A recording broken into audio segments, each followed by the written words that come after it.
260 చోట్ల independent, CPM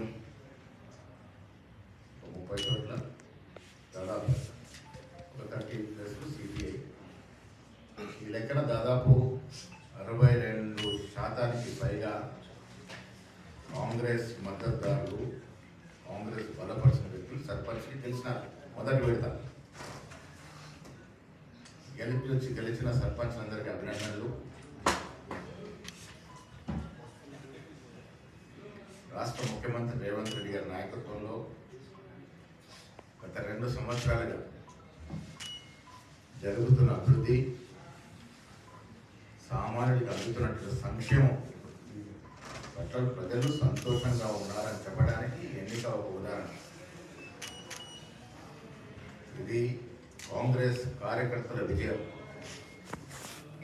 Revanth Reddy గారి ముఖ్యమంత్రి గారి నాయకత్వంలో మా మంత్రులు, శాసనమండలి సభ్యులు, శాసనసభ్యులు, పార్లమెంట్ సభ్యులు, కార్పొరేషన్ చైర్మన్స్, సీనియర్ కాంగ్రెస్ నాయకులందరూ కృషి వల్ల ఇవాళ ఇంత పెద్ద ఎత్తున ప్రజలు కాంగ్రెస్ మద్దతుదారులకు పట్టం కట్టారు.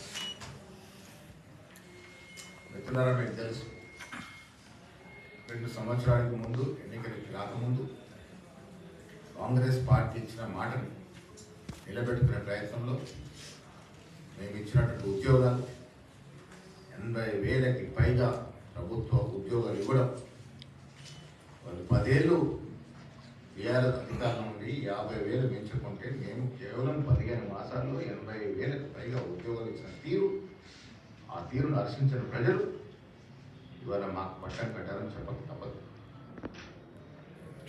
ఉచిత బస్సు మొదలుకొని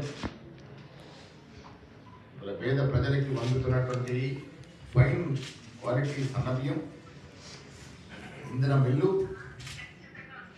పేదవాడి జీవితంతో ముడివేసుకున్నటువంటి రేషన్ కార్డు, రైతు భరోసా, రైతు రుణమాఫీ, ఈ ఇతర రాష్ట్రంలో లేనటువంటి సంక్షేమాన్ని రేవంత్ రెడ్డి గారి ప్రభుత్వం ఇవ్వగలిగింది. కాబట్టి ప్రజల యొక్క సంతోషాన్ని సర్పంచ్ ఎన్నికల ద్వారా ప్రకటింపజేశారనేది వాస్తవం.